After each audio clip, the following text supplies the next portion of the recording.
ഒരു തെറ്റും ചെയ്യാത്ത നമ്മുടെ മോള് ഇതെങ്ങനെ സഹിക്കും ദൈവമേ?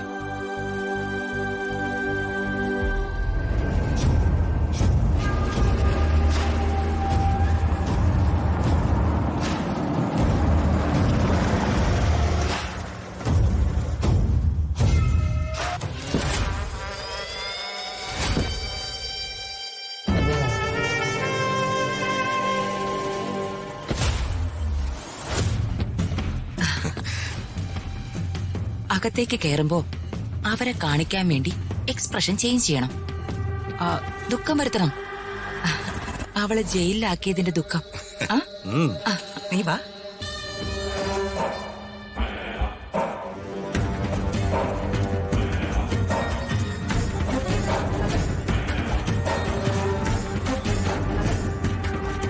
മോനെ പ്രതാപ, നീ കാര്യങ്ങളൊക്കെ അറിഞ്ഞില്ലേ? അറിഞ്ഞു ചേച്ചി. ഋതുമോളെ കോടതി റിമാൻഡ് ചെയ്തു. 14 ദിവസം റിമാൻഡിൽ.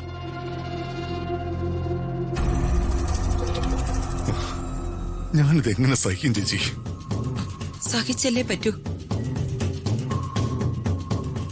നമുക്ക് വന്നു ചേരുന്ന അനുഭവങ്ങളൊക്കെ നമുക്ക് സഹിക്കല്ലാതെ മറ്റു മാർഗങ്ങളില്ല.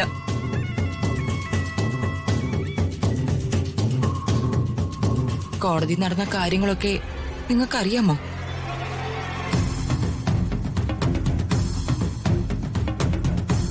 അവിടെ നടന്നതുപോലെ ഞാൻ വിവരിക്കട്ടെ? എന്റെ ചേച്ചി, ഇവിടെ എല്ലാരും വിഷമിച്ചും തകർന്നു ഇരിക്കുക. മനസ്സിൽ തീയ. ആ തീയിലേക്ക് കുറെ എണ്ണ കൂടി കോരി ഒഴിക്കല്ലേ.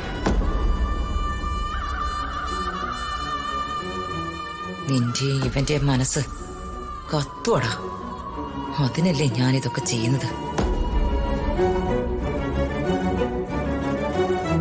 കോടതി വച്ചാണെങ്കിലും അവൾ എന്നോടുള്ള പകയും പ്രതികാരവും ഒന്നും തീർക്കാൻ മറന്നില്ല. പോകുന്ന പോക്കിലെ എനിക്കിട്ടൊരു ചവിട്ട്. അവൾ ഇങ്ങനെ ചെയ്യുന്നു ഞാൻ പ്രതീക്ഷിച്ചില്ല.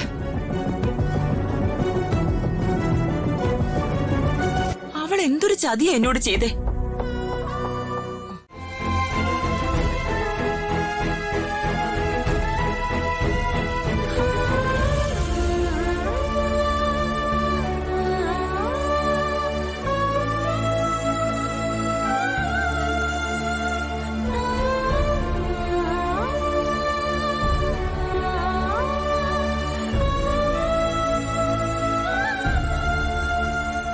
എന്ത് പറയണമെന്നും എങ്ങനെ ആശ്വസിപ്പിക്കണമെന്നും എനിക്ക് അറിയില്ല രാജു.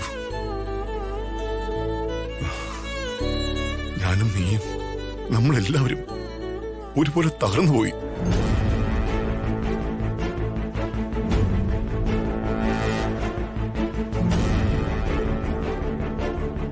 കരുത്തോടെ നിൽക്കണം. നമുക്കിനിയും ഫൈറ്റ് ചെയ്യണം. ഈ രാജ്യത്ത് ഇനിയും കോടതികളും വക്കീലന്മാരും ഉണ്ടല്ലോ.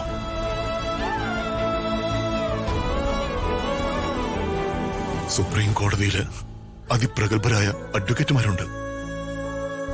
ഞാൻ കോടികളെറിഞ്ഞ് അവരെ കൊണ്ടുവരും. ഋതുമോളെ നമ്മൾ രക്ഷിച്ചിരിക്കും.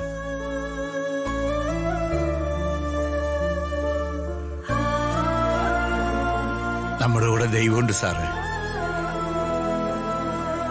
അതിനപ്പുറം ഒരു കോടതിയില്ല. നിഷ്കളങ്കയും നിരപരാധിയുമായ ഒരു കുഞ്ഞിനെ കാരാഗ്രഹത്തിൽ അടയ്ക്കാൻ ദൈവം സമ്മതിക്കില്ല.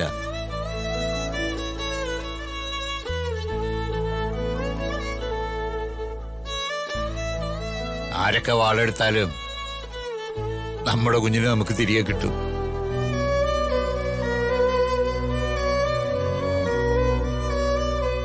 ദൈവം നമുക്ക് അനുകൂലമായുള്ളപ്പോ ഈ പ്രതികൂലങ്ങളൊക്കെ മാറിപ്പോവും.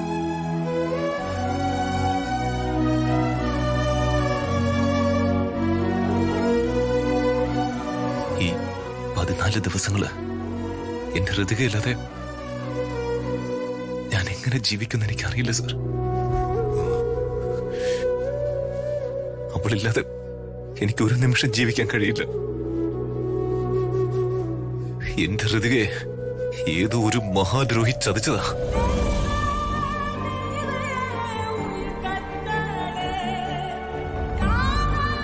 ചതിച്ചവരുടെ തലയിൽ വെള്ളിടി വീഴും. അവരാരാണെങ്കിലും കഴിഞ്ഞു ചാവും.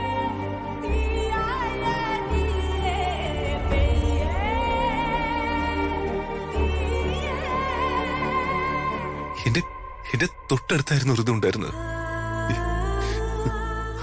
അപ്പോഴാ അദ്ദേഹത്തിന് വെടിയേറ്റത്.